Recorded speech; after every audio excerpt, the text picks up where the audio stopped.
Bismillahirrahmanirrahim. Assalamualaikum warahmatullahi wabarakatuh. Syukur alhamdulillah kita bisa berjumpa lagi di channel ini.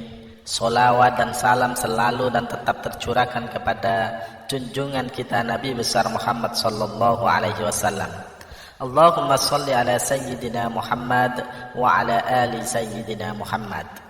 Harapan dan doa saya semoga saudaraku semuanya selalu diberikan kesehatan, dilapangkan rezekinya, diampuni dosa-dosanya, dan dipanjangkan umurnya. Amin ya rabbal alamin. Sahabat beriman yang dirahmati Allah, mungkin kita semua pernah bertanya kepada diri sendiri, mengapa hidup kita seolah susah, rezeki terasa sangat jauh. Kesusahan demi kesusahan datang silih berganti, seolah hidup ini tidak berpihak kepada kita. Sedangkan kalau kita memandang orang lain, seolah hidupnya mudah, rezekinya terlihat lancar, hidupnya pun terlihat bahagia. Lalu muncullah rasa iri yang dibarengi dengan pemikiran negatif, sehingga kita memandang curiga kepada orang lain tersebut dengan beranggapan jangan-jangan uang yang dihasilkan dari hasil korupsi, jangan-jangan dia dapat uang dari hasil menipu orang lain, atau jangan-jangan dia malah bersekutu dengan jin pesugihan, dan masih banyak yang lainnya. Hilangkan sifat iri dalam diri dan mari sama-sama kita mengoreksi diri masing-masing untuk mengetahui apakah kesusahan demi kesuksesan yang datang kepada kita termasuk kurang lancarnya rezeki yang datang kepada kita karena ulah kita sendiri. Padahal kita tahu Allah subhanahu wa ta'ala tidak akan menganiaya hambanya. Allah subhanahu wa ta'ala senantiasa mempermudah jalan hambanya. Tapi kenapa masih saja seolah rezeki sulit datang kepada kita? Sahabat beriman yang dirahmati Allah, perhatikan 9 hal yang akan saya sampaikan. Siapa tahu masing-masing dari kita masih ada yang melakukan hal-hal berikut ini. Yang pertama, apakah kita masih melakukan kemusyrikan atau berbuat syirik meski hanya dalam hati? Yang dimaksud syirik adalah menyekutukan Allah subhanahu wa ta'ala dengan sesuatu, bisa benda, tempat, manusia, dan lain sebagainya. Satu contohnya seperti ini. Ayo kita percaya bahwa rezeki yang datang kepada kita adalah karena kita mempunyai benda keramat yang mempunyai petua mendatangkan rezeki. Padahal rezeki hanya datang dari Allah subhanahu wa ta'ala melalui apa yang dikehendakinya. Apabila rezeki datang melalui seseorang, berterima kasihlah kepada Allah subhanahu wa ta'ala dan bersyukur kita dipertemukan Allah subhanahu wa ta'ala dengan orang tersebut. Dan bukan beranggapan yang memberikan rezeki adalah si fulan, kalau tidak karena si fulan saya tidak bisa apa-apa. Jadi jangan seolah memuja-muja si fulan yang mampu memberikan rezeki kepada kita semua. Berterima kasih boleh-boleh saja asal tidak terlalu berlebihan. Yang kedua, perhatikan sholat kita. Misalnya sekarang kita hanya mengerjakan sholat 3 waktu, mulailah melengkapi menjadi 5 waktu. Misalkan masih malas paling tidak nambah 1. Kemudian di hari berikutnya tambah 1 waktu lagi, dan jika sudah lengkap 5 waktu, pertahankan dengan cara bersegeralah menunaikan kewajiban saat terdengar panggilan azan. Hindari untuk menunda karena disinilah awal sholat kita akan kembali seperti semula. Luangkan waktu yang hanya 10 menit untuk menunaikan ibadah sholat, karena waktu luang kita semuanya lebih panjang dibandingkan mengerjakan sholat yang hanya butuh waktu kurang lebih 10 menit saja. Lalu yang ketiga, hindari sebisa mungkin menyakiti hati orang tua kita.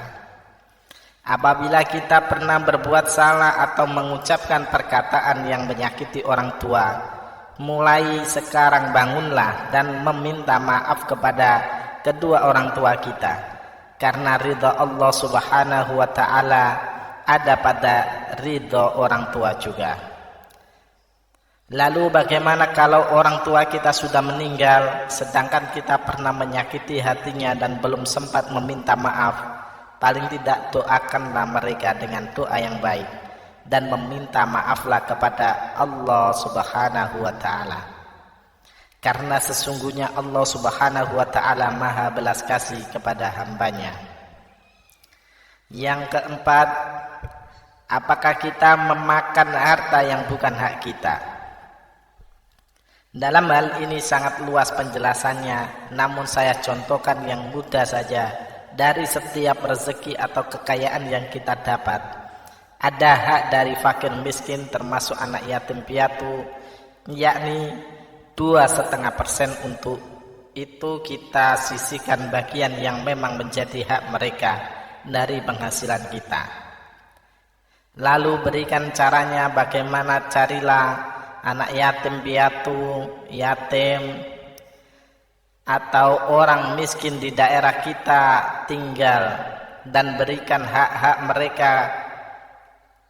Kita tidak perlu malu meski yang kita berikan hanya sedikit, karena berawal dari sedikit dengan niat yang tulus, itulah awal kita semuanya akan ditambah rezeki yang berlimpah oleh Allah Subhanahu wa ta'ala, insya Allah. Yang kelima, berdagang dengan tidak jujur. Apabila kita hendak melakukan jual beli, hendaknya tidak mengurangi takaran. Bahkan kalau bisa, lebihkan sedikit takaran dan niatkan untuk bersedekah. Apabila jual beli barang, utarakan barang tersebut sesuai dengan kondisinya. Contoh misalnya, jual beli HP bekas. Jika ada yang rusak, utarakan saja kekurangannya dan berikan dengan harga yang pantas. Ada yang bilang jujur akan hancur, tapi perlu diketahui mungkin kita akan menerima lebih sedikit daripada yang tidak jujur. Tapi yakinlah kita akan mendapat lebih besar di kemudian hari. Orang yang tidak jujur mungkin akan mendapatkan banyak di awal, akan tetapi setelahnya akan mendapatkan sedikit. Karena perbuatan kurang jujur yang dilakukannya sendiri. Untuk itu saran kepada kita semua, jika sifat ini masih ada pada diri kita semua, mulailah sedikit demi sedikit kita hilangkan, karena Allah Subhanahu wa ta'ala maha mengetahui apa yang kita lakukan.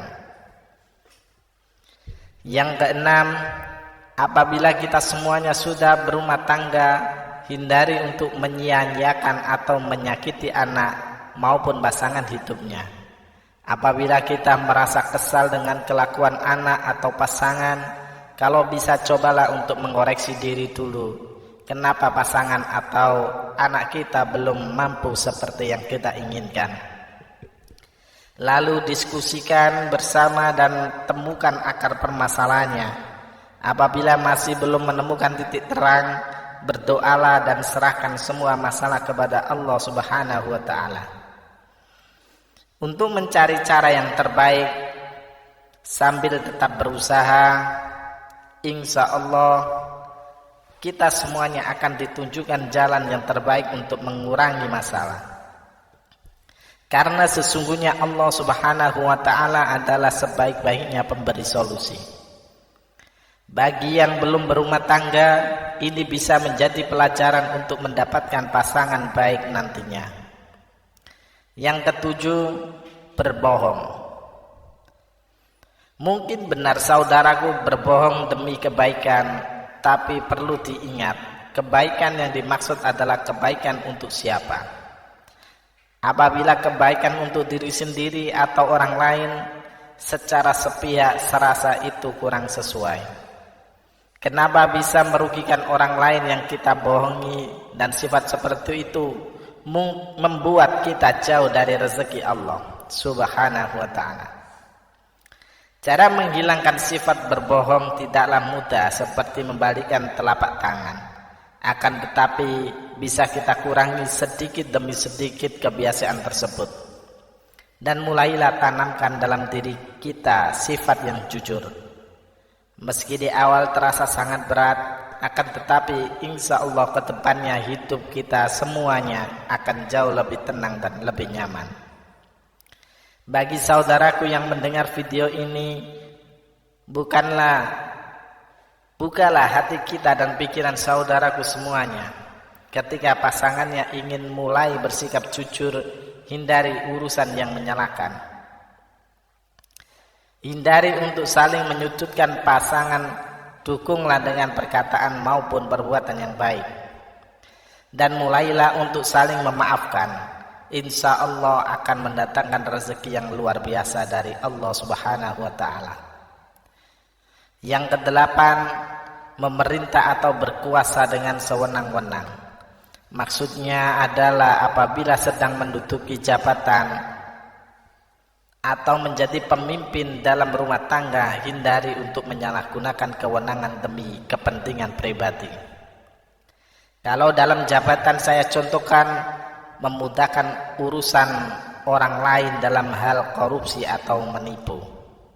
Seperti yang sudah saya katakan di awal, mungkin akan mendapatkan harta kekayaan yang banyak, akan tetapi pada akhirnya akan menyebabkan banyak masalah, baik dalam rumah tangga maupun dalam hal kesehatan.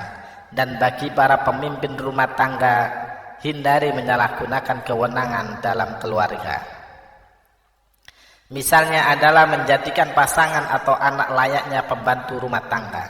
Perlu diketahui pasangan maupun anak adalah partner dalam menggarungi samudra kehidupan. Untuk itu libatkanlah mereka dalam memberikan pendapat selama pendapat itu baik dan tidak merugikan orang lain. Penyebab rezeki kurang lancar yang terakhir adalah pelit dalam mengeluarkan zakat atau sedekah. Sifat ini memicu kerezekian kita semuanya menjadi sulit. Di dalam hal ini saya mengatakan hukum alam itu berlaku. Maksudnya adalah apabila kita mempersulit mengeluarkan sedekah yang menjadi hak mereka, maka Allah Subhanahu wa ta'ala akan mempersulit rezeki yang akan datang kepada kita. Mungkin ada yang bertanya kepada Allah Subhanahu wa ta'ala, sangat luas memberikan rezeki, kenapa kita mempersulit untuk mendapatkan rezekinya? Sebelum bertanya seperti itu, saya minta untuk tanyakan pada diri saudaraku semuanya. Karena Allah Subhanahu wa ta'ala berdasarkan prasangka dari hambanya, jika hambanya mempermudah urusan orang lain dalam hal kebaikan, insya Allah Subhanahu wa ta'ala pun akan mempermudah hambanya keluar dari segala kesulitan. Ada pepatah yang mengatakan, apa yang kita tanam itulah yang akan kita tuai. Sahabat beriman yang dirahmati Allah, itulah 9 penyebab utama kenapa seolah rezeki sangat sulit datang kepada kita. Untuk itu bagi saudaraku semuanya yang mendengarkan video ini, mulai sekarang dan seterusnya hindari dan tinggalkan sebisa mungkin 9 hal-hal tersebut.